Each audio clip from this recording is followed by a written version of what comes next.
Right. What's up, everybody? This is Joe Gio, Ed from Pissing Razors, and you're watching Aftershocks TV. TV, baby.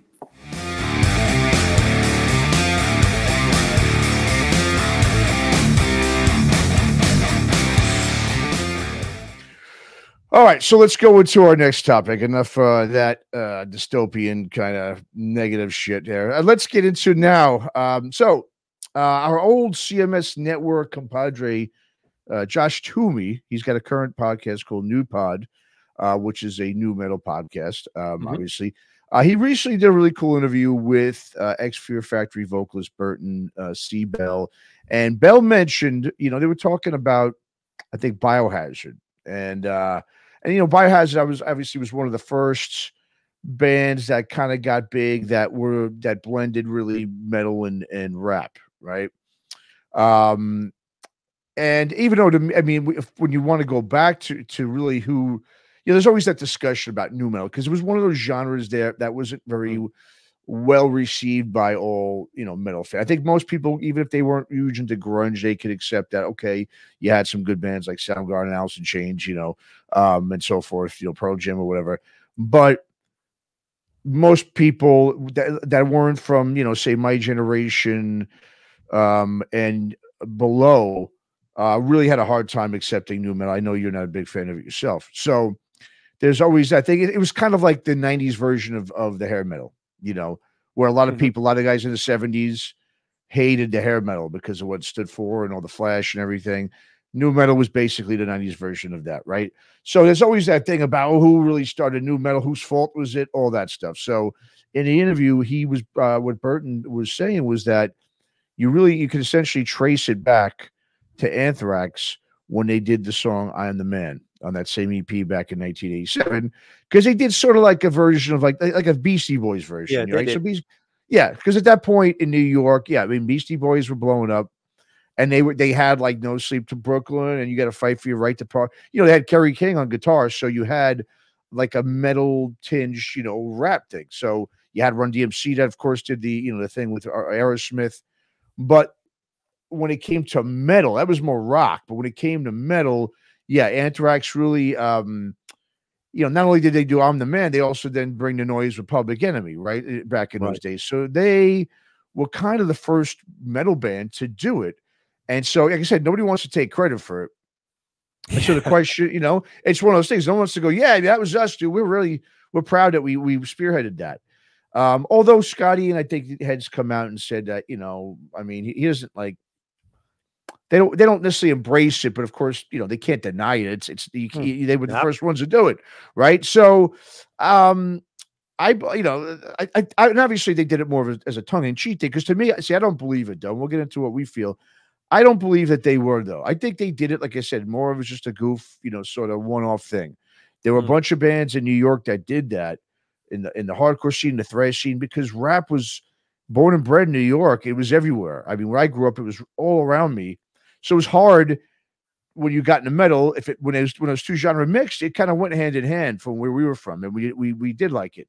But like I said, the bottom line is, who would you say really is responsible for the nu metal? So anyway, what's your take on this topic? Do you believe Anthrax is responsible for it? No, I absolutely do not, and I'm going to tell you why. Because that "I Am the Man" song, I think that's 87, if I'm not mistaken. Yeah, 87. Is it? Yeah, 87. Yeah, and nu metal, arguably, again, this is where the debate comes in, but let's not go into too much into that. But arguably, Korn's debut album, 1994, was kind of the birth of that. Not just them, but maybe that time period, 93, 94 to 95.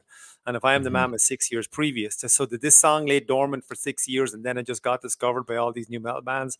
So there's a huge disconnect in time for me. It's not like it happened and then a year later there was a huge scene found. Like when grunge took off, it happened in late 80s, and then within 2 years it was a whole scene. This is 87 to 94, so there's like 7 years, and then the scene happened. So you can't really look at that one track and go, yep, there you go, there's a nucleus. Because if that's the case, let's look at Aerosmith "Walk This Way." That's arguably a rap song.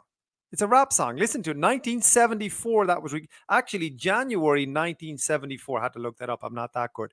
January 1974. That track was recorded. Were they responsible for rap that came along 10 years later? No. So they just had an element of something that was a little bit funky and different, and it was a good track and it was fun and whatever. But to say they created an entire genre based on a track that, and then the genre happens 8 years later, that's too disconnected for me.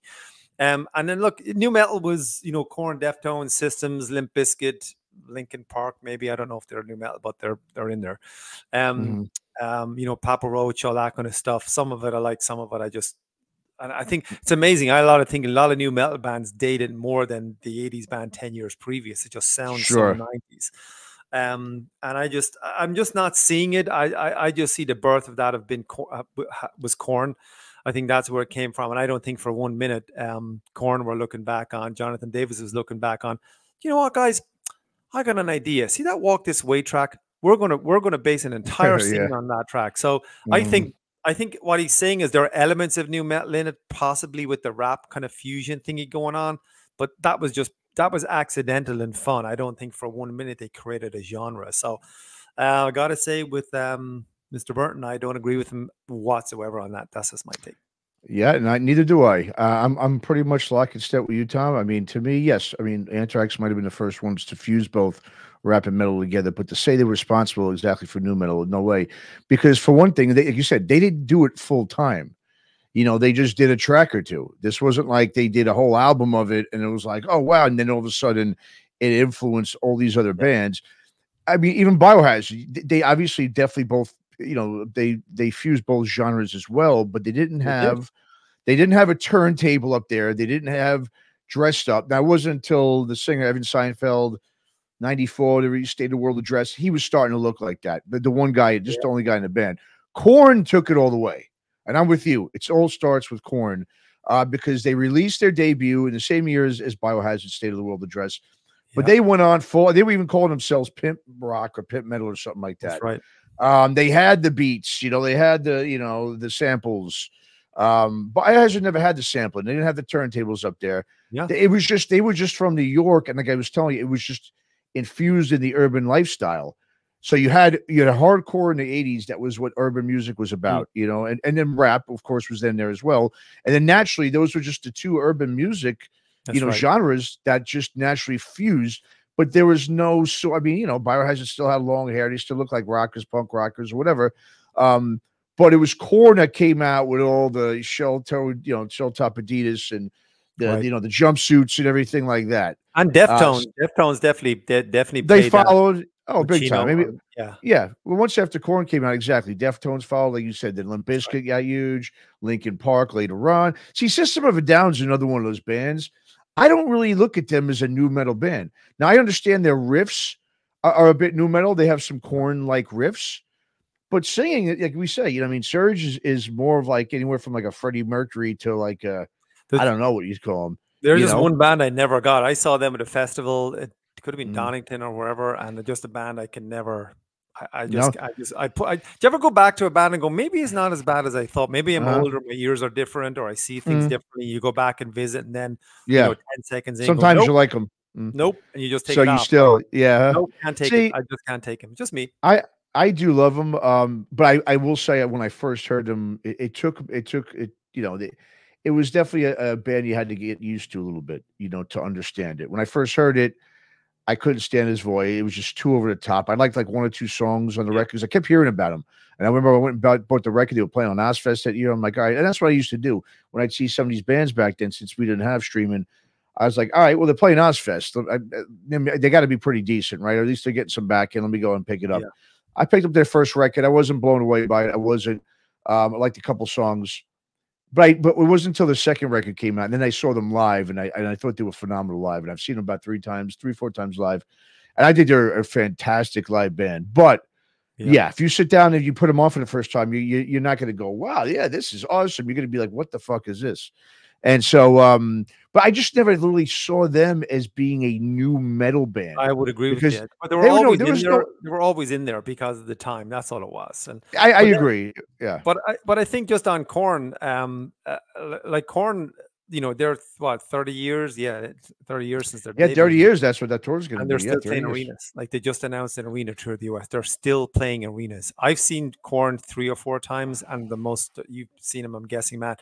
They're one of the most Yep, at the intense same time. bands you'll ever see live. They're as heavy as any band out there.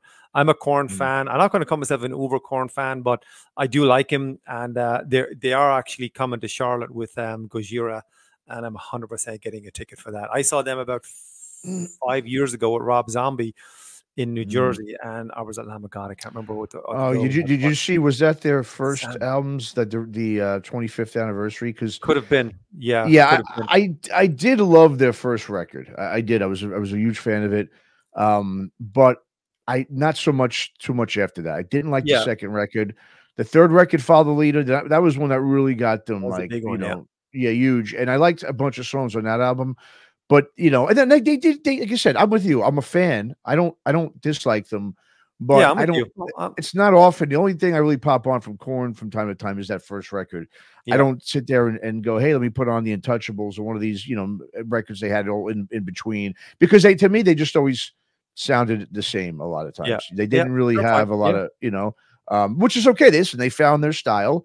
They started that whole genre. I mean, so I would be proud. Look, if I started a whole genre that wound up, you know, selling millions of records, even the glam stuff in the 80s hair metal stuff, the bottom line is it was obviously huge where the whole world was into this stuff. I would feel super proud. So I think you should own, you know, whatever, you know, genre that if someone says you created something, even if you really didn't, I'd be like, okay, if you say so. I'll own that, but, you know, Matt, they did create it because their brand is so strong. They can sell 20,000 tickets a night. So totally, absolutely. Yeah, and still to this day, you know, it's funny. Some people I know seem to think that Korn, especially one person in particular, and someone listening to this will know what I'm talking about. They still think that Korn is irrelevant, and it's just like, you have no idea what the fuck you're talking about, man. Korn is still selling out arenas and venues, no problem. Whole tour plan right now, like PNC place they're playing here in Charlotte. That's a 20,000 seater. So that's a huge place. I've been there. Yeah, exactly. That's so absolutely. So yeah, well, I saw an Ozfest back there. Yeah, exactly. Right. Yep.